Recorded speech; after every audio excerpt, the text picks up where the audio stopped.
I thought my honeymoon would be the beginning of forever until my husband offered me to his business partner like a corporate gift. One night, one deal, one betrayal that changed everything. I was his wife until I became his bargaining chip.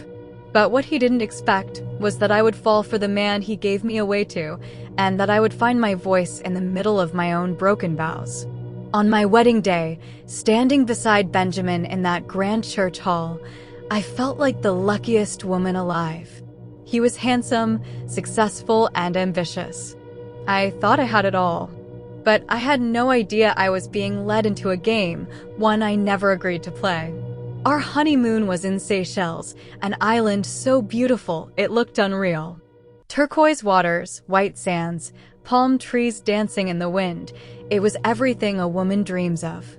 We checked into an exclusive resort, a place Benjamin said was perfect for networking. That should have been my first clue. Even on our honeymoon, Benjamin was thinking about business. The second day, I met Coleman. He was tall, refined, and twice as charming as Benjamin ever tried to be.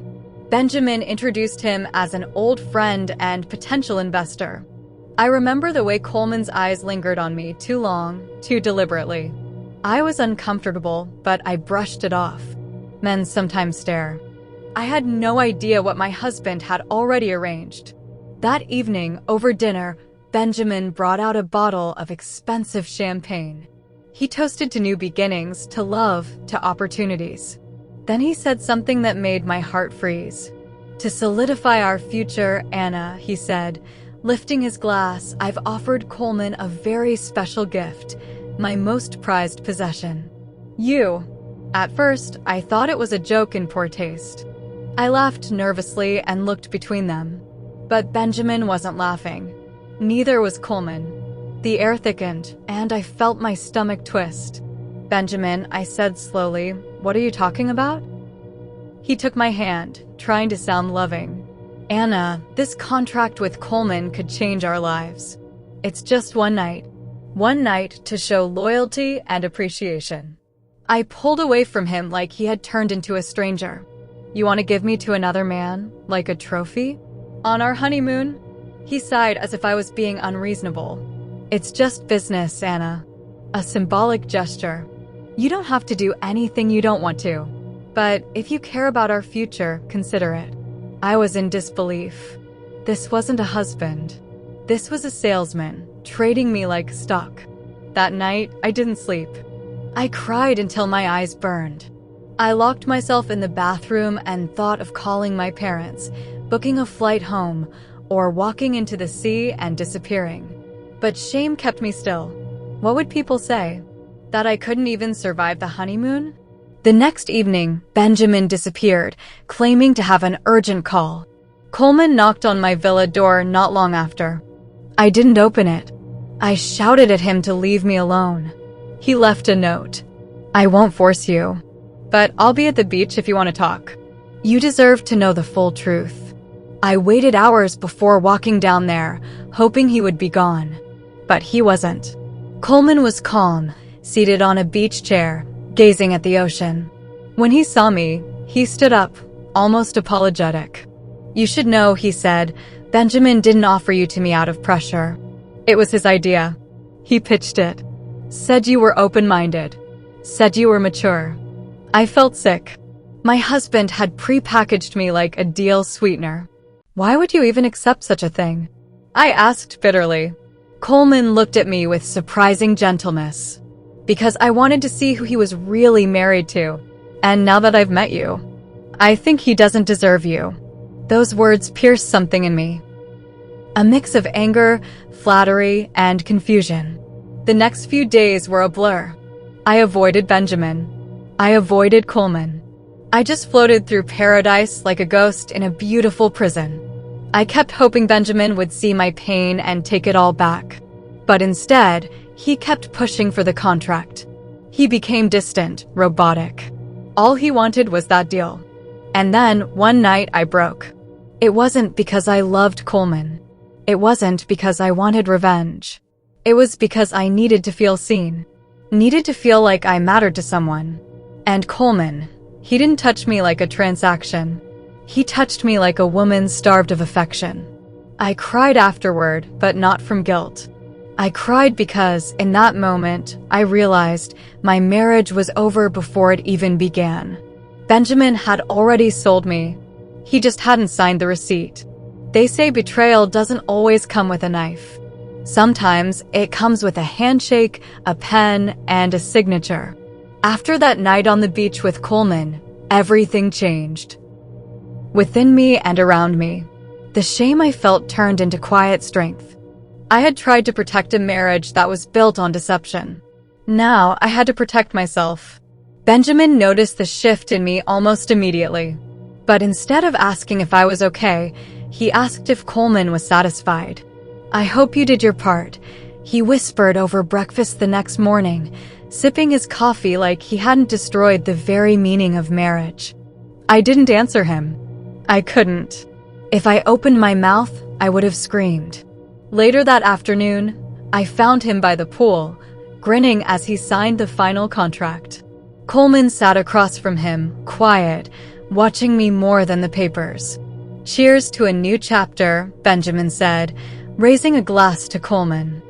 Coleman didn't raise his. He looked at me and said, "It's not the chapter one expected." Benjamin didn't notice the tension between us, or maybe he did and just didn't care. All he saw was success. But what he didn't see was how deeply his actions had pushed me away. The man I married was no longer my protector.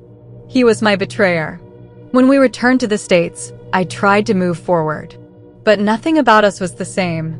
Benjamin spent most nights in his office, chasing new contracts and partners. The honeymoon incident was never mentioned again, not because we had healed, but because he didn't think it was a wound in the first place. He had gotten what he wanted, but he never realized what he'd lost. I began to hear from Coleman often. At first, it was just polite messages. "Hope you're well, Anna. Just checking in. How are things?" I can't stop thinking about what we talked about. I ignored them until one day I couldn't. Not because I missed him, but because I needed someone who remembered that I had value beyond a business arrangement. We met for coffee. It felt wrong at first, like I was sneaking around. But the more we talked, the more I saw the difference between the two men. Coleman asked questions. He listened. He didn't interrupt me with a phone call or glance at his watch. He was present. He told me, "What Benjamin did to you wasn't just unethical. It was inhumane." That sentence changed everything. No one had said it out loud before. No one had validated how used I had felt. Weeks passed. Our conversations deepened. And one day, I told him something I had kept buried inside. "I don't think I ever loved Benjamin," I confessed. "I loved the version of him I made up in my head. But the real man, he sold me. He broke me." Coleman reached across the table and took my hand. "Then maybe it's time someone puts you back together." That was the beginning of something real. Something different. He never pushed. Never demanded. He gave me space. And slowly, I began to feel whole again, not because of him, but because he reminded me of who I was before I became someone's currency. Eventually, Benjamin found out. He stormed into my apartment one night, red with fury. "You ungrateful woman," he shouted. "After everything I've done for us, this is how you repay me? Sleeping with my friend." I stood there unshaken. "You gave me away, Benjamin. Remember? You offered me as a business token. Don't talk to me about loyalty." He looked stunned, like he never imagined I'd find the courage to speak back. He threatened to sue Coleman for stealing his wife. Claimed breach of trust, emotional damage, and corporate sabotage. The case made it to court. And for the first time, I wasn't afraid. I stood on that witness stand and told the truth, every ugly, shameful detail. I told the judge how Benjamin used me to close a deal. How I was treated like property, not a partner. How I was coerced under emotional pressure. I didn't cry for pity, I spoke for justice. The judge ruled in favor of Coleman. And the courtroom was silent when the gavel struck. Benjamin lost everything that day, his contract, his reputation, and his wife. But the true loss wasn't the deal. It was his inability to value the woman he had promised to protect. This chapter of my life didn't end with heartbreak. It ended with awakening. And for every young couple reading or hearing this, I want you to remember, love is not a transaction. Marriage is not a currency. When you trade your partner for opportunity, you are signing a contract with destruction. After the courtroom doors closed behind me, I walked into sunlight feeling like a woman reborn. It wasn't just the verdict, it was the weight that had lifted from my chest. For months, I had carried the shame, betrayal, and silence of what Benjamin did to me. That day, in front of lawyers and strangers, I set myself free by telling the truth. Benjamin never looked at me the same again. Not with love. Not with regret. Just coldness. To him, I was a lost investment. But I wasn't lost, I was finally found. Coleman was waiting outside the courthouse when it was all over. He didn't bring flowers. He didn't try to celebrate. He just looked at me like someone who knew exactly what I'd been through. "You okay?" he asked gently. "I will be," I said. From there, we didn't rush into anything. I needed time, not just to heal, but to rediscover who I was without a husband who saw me as leverage. I started therapy. I joined a support group for women who had experienced emotional coercion in relationships. And I started speaking at women's events, podcasts, even a university law class. I told my story not to shame Benjamin, but to warn others. There are too many people, especially women, who stay silent in painful marriages because they're afraid of what the world will think. I had once been that woman, but now I stood tall in my truth. As for Coleman, he didn't chase me. He waited. And slowly, with patience and kindness, he showed me what real partnership looks like. He never tried to erase what happened. He respected my pace. He understood that love, real love, isn't rushed. It's built. A year later, I stood across from him, not in a resort, not in a courtroom, but in a quiet garden surrounded by only close friends. I wore a simple dress. No diamonds, no grand speeches. Just truth. He looked into my eyes and said, "I vow never to treat you as anything less than sacred. Not for a deal. Not for a dream. You are the dream." And when it was my turn, I said, "I vow to never again forget my worth. To love myself enough to walk away from anyone who doesn't honor me." That day, I didn't just marry Coleman. I married freedom. I married dignity. I married peace. We still face challenges like any couple, but the difference now is that we face them as equals. No secrets. No trades. Just trust. Looking back, I sometimes wonder what would have happened if Benjamin had made a different choice, if he had valued love over ambition, people over profit. But I don't stay in that place for long. Because if he hadn't betrayed me, I may never have found the strength to become who I am today. To young couples reading this, I want you to understand, your relationship is not a business merger. It's not about what you can extract from each other. It's about what you can build together.